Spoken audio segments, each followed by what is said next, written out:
My overly kind husband, David, has been sending money to his parents for 20 years as a sign of filial piety. Even though our finances are tight, we've never heard a word of thanks. Acting all high and mighty over $1,000. Instead, we only heard their cold remarks. Moreover, we discovered the shocking truth that our payments were secretly going to David's sister, Jessica. If you give us a new house, we'll give up the payments. Ignoring David's kindness, they pushed this unreasonable demand, and I finally exploded in anger. Fine, we'll buy you a house.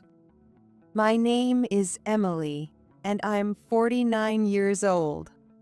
I married my husband, David, 24 years ago when I was 25, and we've had our ups and downs, but we're still a happy couple. Now that our children are grown, David and I have decided to enjoy our time together, but there's a big problem we need to address. Both David and I are getting older, and we want to save for our retirement. However, sending money to David's parents is the biggest hurdle.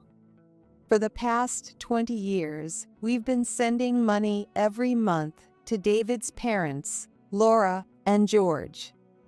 And it's not a small amount, a $1,000 each month.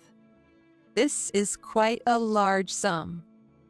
If we were a wealthy family, it would be different, but even with both of us working, we don't have a lot of extra money.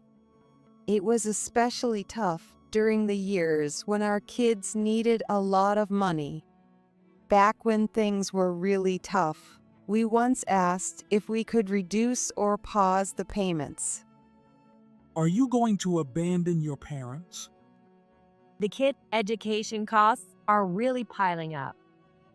But Laura and George were furious and refused to understand my plea. You could only get married and have kids because of us. How ungrateful. It's not entirely wrong, but do they have to hold it over our heads like that? They said things like that to us many times. Emily, I'm sorry. From now on, I'll handle my parents' finances myself. David said that to me, but marriage is about supporting each other. After that, I took over managing our household finances and continued the payments myself. David was strongly against it, but since I earned a bit more, I decided to shoulder the burden. That's how we've managed to get by financially until now. By the way, Laura and George have never once expressed any gratitude, only throwing insults our way. Your income is for us, your parents. Be grateful for raising you and send us money. The only reason you managed to get married is because of us. Laura and George constantly said terrible things to David. Are they really his parents? Often, I got angrier than David. There's no helping it.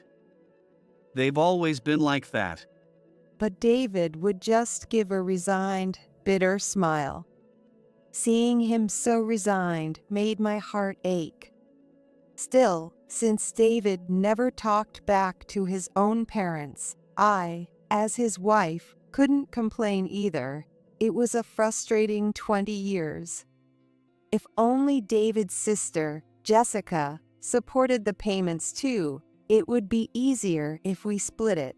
But unlike David, I've never seen Jessica get any snide remarks from their parents.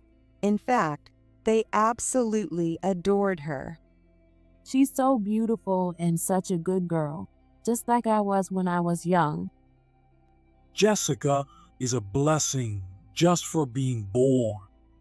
The stark contrast in how they treated David often made me angry too. But since David always calms me down, I've never really lashed out in anger. It's part of what I love about him, but I also think he could afford to get a bit angry sometimes. I feel like David takes his role as the eldest son way too seriously. Being the eldest or being a son, those things don't matter much nowadays. I don't expect you to take care of us in the future. I've actually heard David say that to our son before. Maybe he said that because he struggled with his own parents and doesn't want our son to go through the same. Even if David understands them, I can't. Once, I hoped they would at least thank David once, so I mentioned it to Laura when we were alone. Could you occasionally thank David for the money he sends? Laura looked completely baffled. It's normal for a son to send money to his parents. Why should I thank him for it? She didn't understand my request at all. Her reaction made me feel as if I were the one who was being unreasonable, and I was left speechless. I was truly stunned. But they always express gratitude for even the smallest things Jessica does. Jessica, you are so kind to visit us despite being so busy. What a thoughtful daughter. By the way, Jessica only goes to visit them about once a year, and it's usually just a quick day trip. In contrast, we visit at least once a month and often get called over for various reasons. Usually, it's just to run errands, yet we've never been thanked even once. I was fed up with their blatant favoritism. However, judging by David's demeanor, it seems he's been treated like this his whole life. Supporting his stories, there are pictures of him as a child in the photo albums, always looking sad. The clothes he wore were often hand-me-downs or ill-fitting, and many were worn out. On the other hand, Jessica is always dressed in cute, nice clothes. There are no pictures of David's birthdays, but Jessica's birthday photos, which are quite extravagant, are in David's album. You have to go to a public high school. We won't pay for college either. David was told this by his parents, so he used scholarships to get through college. In contrast, Jessica was told, "You can go to any high school you like," and she went to a private school. She even had her college paid for, but she partied too much, didn't graduate, and eventually dropped out. However, Laura and George didn't scold her at all, and just dismissed it as inevitable. It's foolish to go to college and repay scholarships. Laura and George only lectured David, which was terribly unfair. Moreover, they made David send them money, but demanded nothing from Jessica. Actually, Jessica didn't have the financial means to send money. She would take up jobs only to quit soon after, and even her part-time jobs didn't last. Eventually, she became unemployed and lived a carefree life, but Laura and George still adored her. Give Jessica some spending money every month. When I went to introduce myself before our marriage, Laura said that, and I was stunned. After Jessica got married and left home, Laura and George then demanded money from David, leaving me speechless.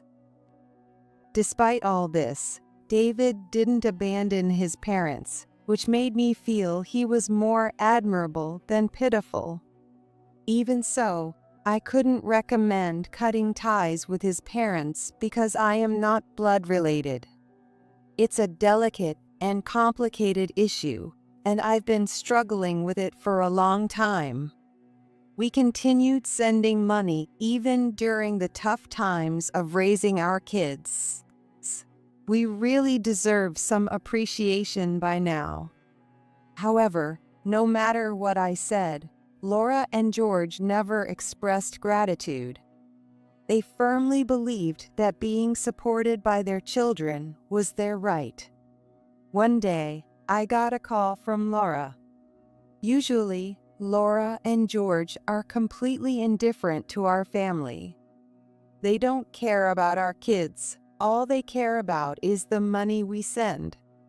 Our kids never warmed up to them and naturally became distant.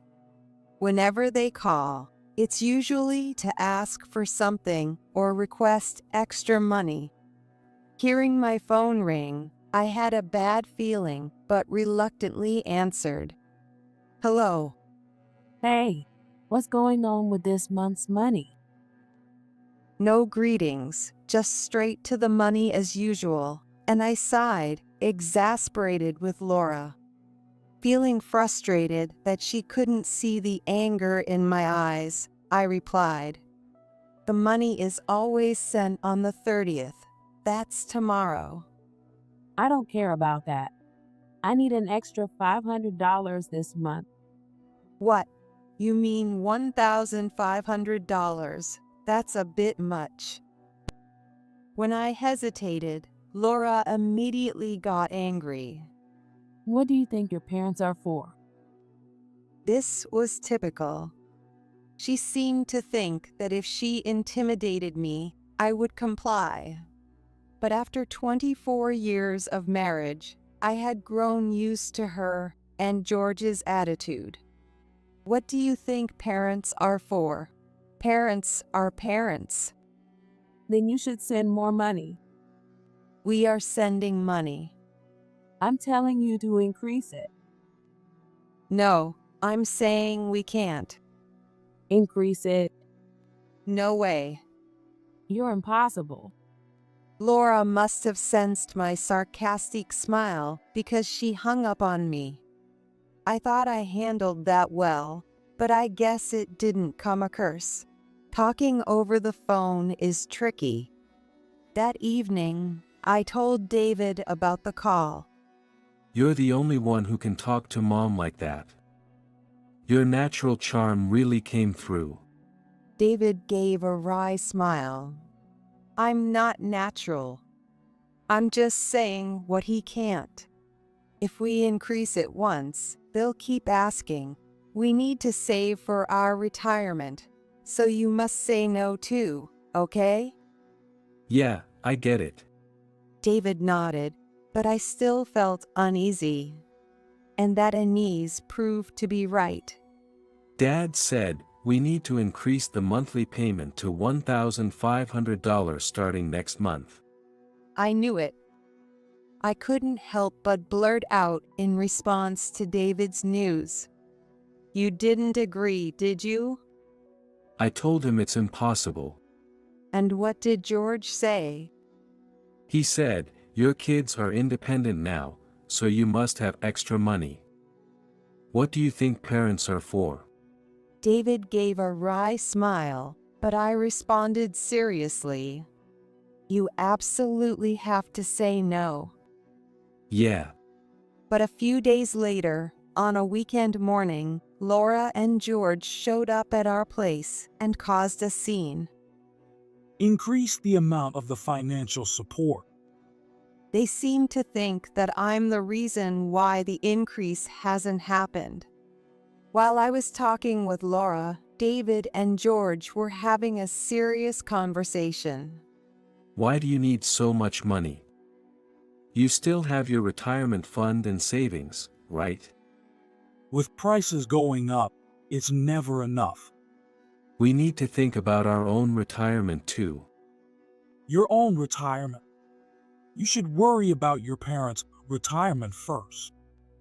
George, like Laura, seemed to think that yelling at us would get his point across. David had faced this unreasonable behavior since he was a child. To my surprise, David stood firm against George's demands. No, we can't do it. If you really need money, ask Jessica. I can't ask her. In the first place, I wanted to give her money because she's struggling. Oops. George realized he had slipped up. Wait a minute, what do you mean by that? I couldn't ignore George's words and looked at them. David was also frozen in shock. What do you mean by that? Have you been giving our money to Jessica?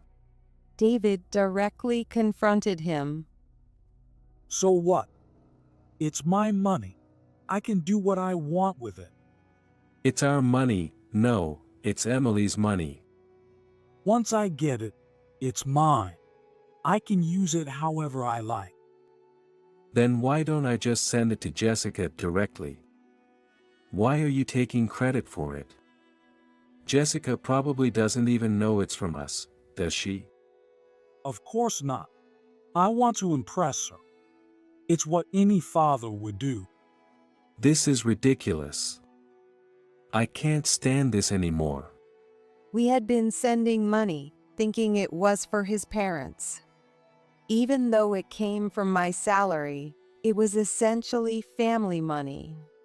We gave up vacations and other luxuries to send that money, but this was just too much. Finally, tears started falling from David's eyes. These were tears of frustration rather than sadness. As his wife, I understood his feelings well. David had endured years of being treated unfairly compared to Jessica. Even though he continued to send money out of duty to his parents, finding out it was actually for Jessica would make even the mild-mannered David angry. David was too shocked to speak, silently crying. I gently placed my hand on his back and glared at them. You two are too much. We've been sending money for 20 years, and all you do is treat us terribly, while favoring Jessica behind our backs. This is just too unfair to David. You haven't even thanked us once, and now you want more money? This is outrageous. I felt there was no need to hold back anymore and spoke out for David. Instead of being worried, they snickered. Acting high and mighty over a mere $1,000.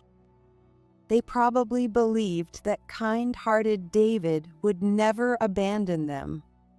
That might be true. But besides his parents, David also has me, his devoted spouse. Laura laughed as she looked at me, glaring at her. George is right. Acting all high and mighty over $1,000. Say that again after you gift us a new house. What? If you do that, we won't need any more payments.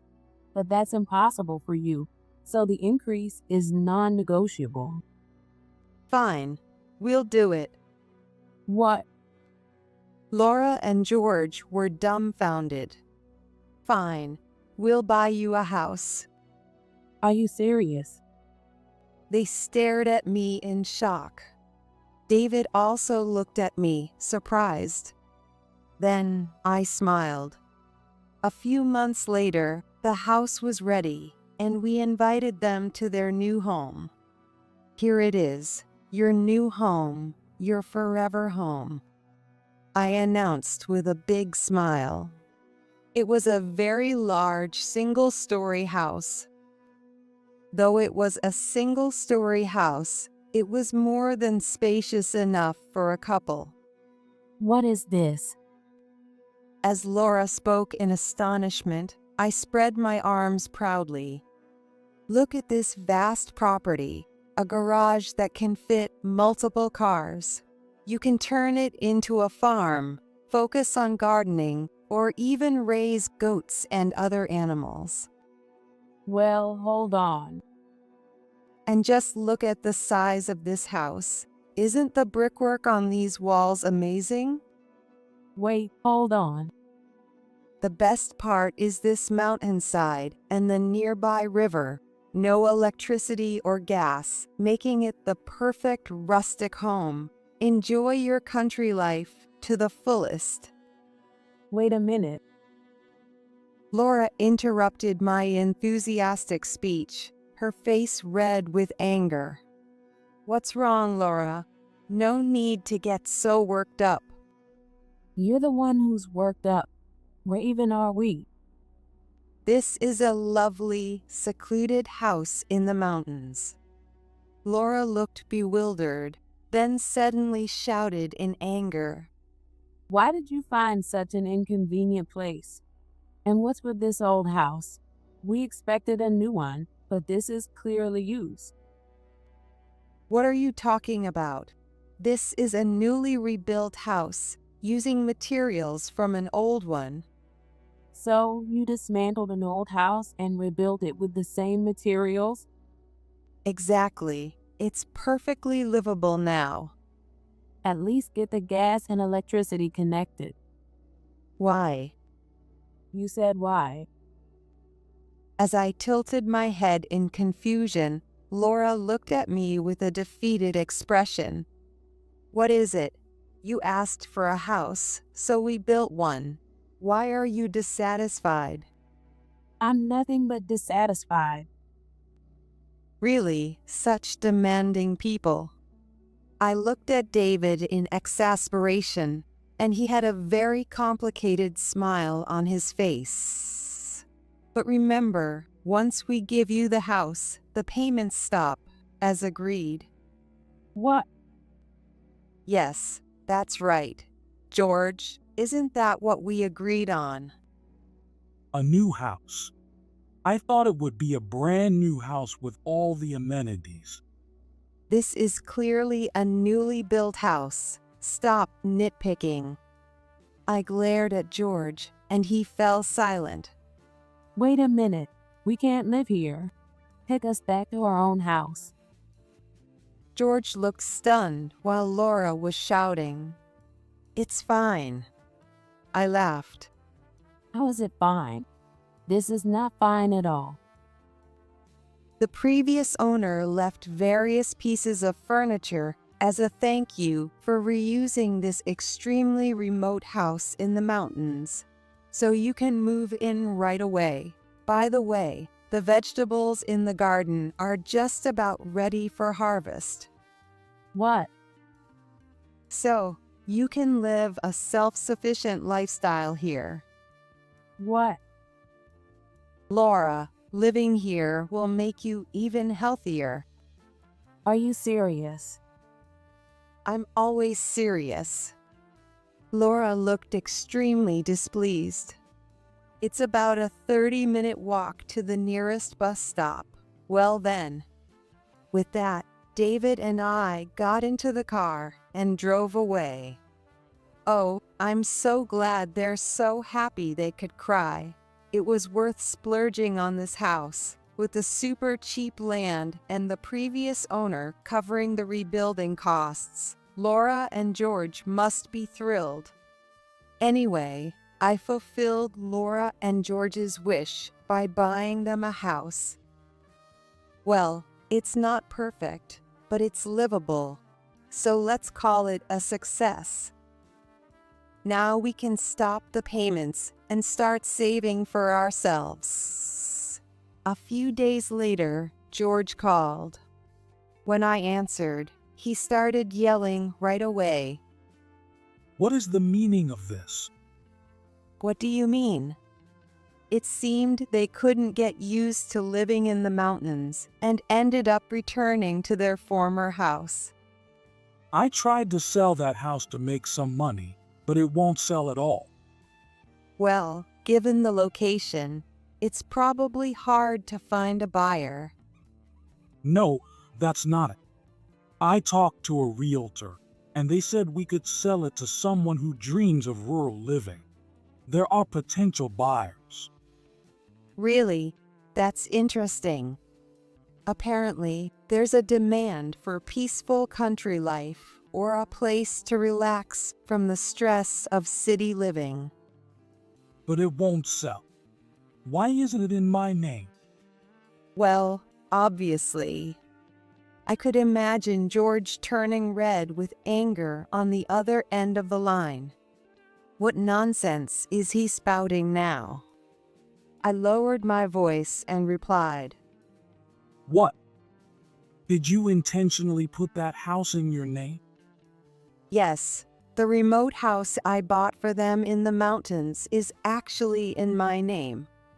I didn't understand what was so strange about that. Is there something wrong with that? Of course there is. That house was given to me. It's supposed to be my house. Why isn't it in my name? Well, because I bought it. What? The house is in the buyer's name. What's so strange about that?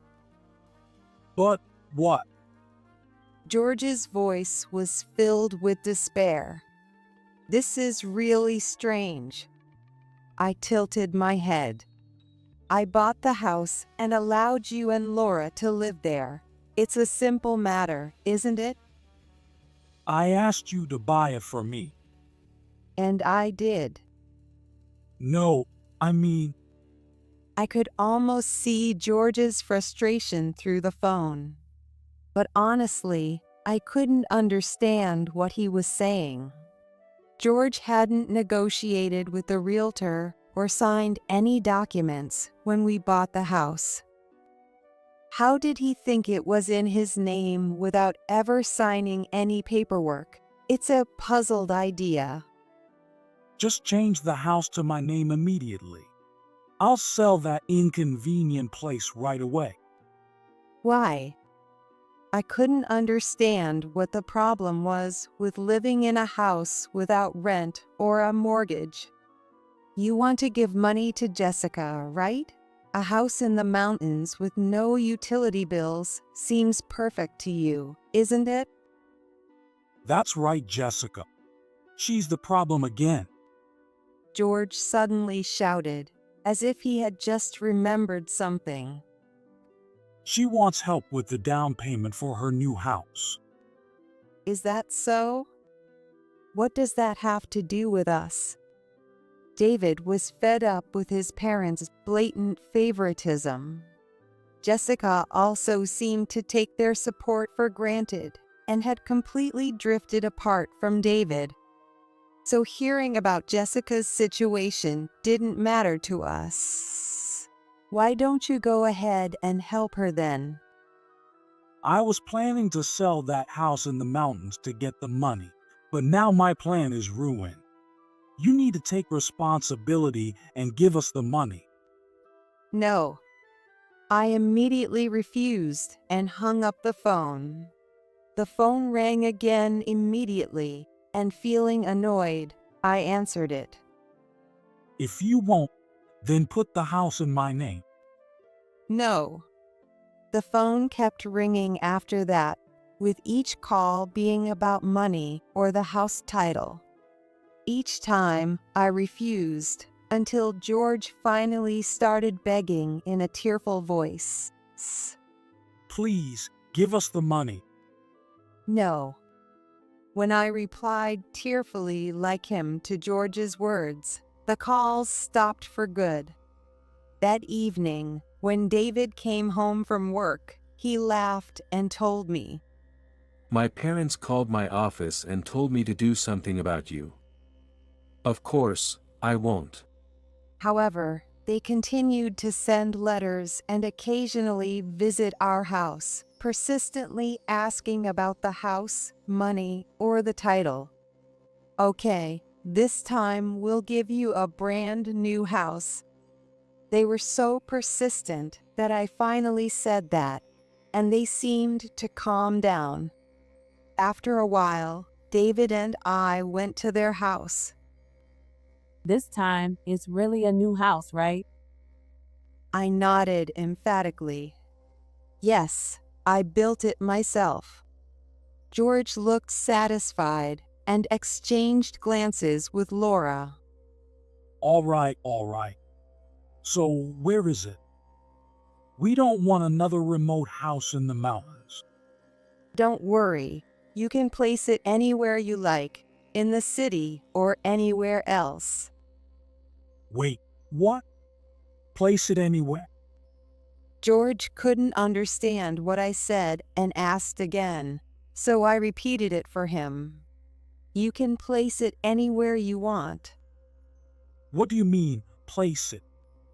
I placed a package I had secretly brought in front of the puzzled pair. What is this? Laura screamed at its size. This is a house that will definitely get you excited, Laura. What? I began to unwrap the large package. What appeared was a miniature of a large Western-style mansion. What is this? What is this? A dollhouse? George looked horrified, and Laura's eyes widened. I proudly puffed out my chest. Isn't it amazing? I made this.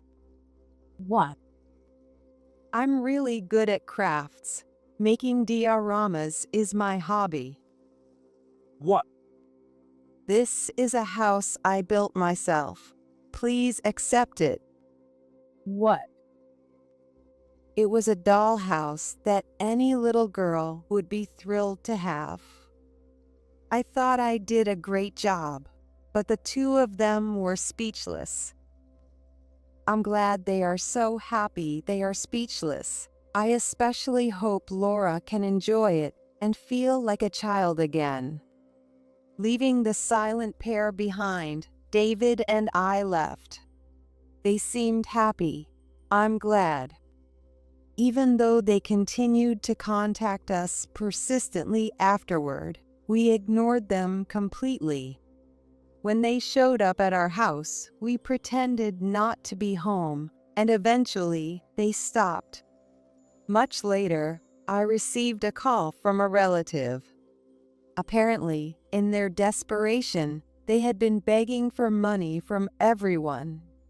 It turns out they had sold their previous house to help fund Jessica's new home, wanting to impress her. Jessica had invited them to live with her in her new house, but once they sold their house and gave her the money, she cut off contact, leaving their plans in ruins. In short, they were used by Jessica. Laura and George, abandoned by Jessica and estranged from us.